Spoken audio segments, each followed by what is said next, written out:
to Z, spoiler alert po dahil kilig ang hatid ng season finale ng hit teleserye na Can't Buy Me Love. Salamat sa tambalang, Don Bell. Sa mga nakapanood nito sa Netflix, ano kaya yan?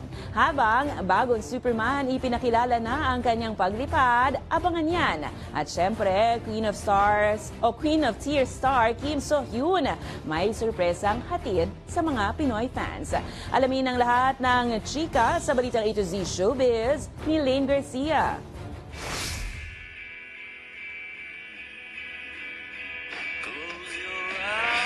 Kilig to the bones ang eksena ni Donnie Pangilinan at Bel Mariano o mas kilala sa karakter nilang si Bingo at Caroline matapos i-ere ang finale episode ng serye nilang Can't Buy Me Love sa Netflix kagabi.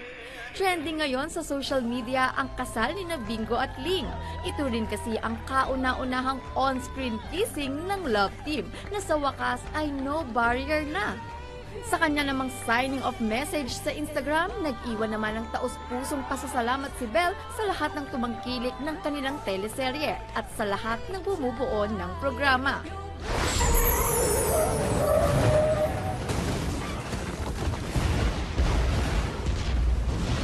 Ipinasilip ng direktor ng pelikulang Spider-Man ang first look ng bagong gaganap na Superman na si David Corenswet.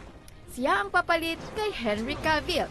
Sa Instagram post, inilabas ang picture ni Superman habang nagsusuot ng kanyang suit na may caption na Get Ready. Nakatakda namang ipalabas ang Superman Legacy sa July 11, 2025.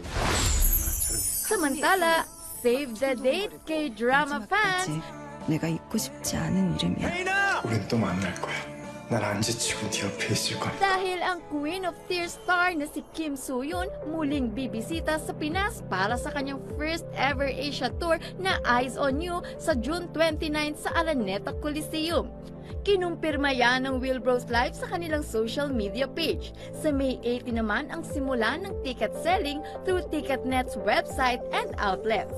Matatanda ang binisita ni Kim So-hyun ang bansa noong January 2023 para sa isang fan meeting organized by a donut company.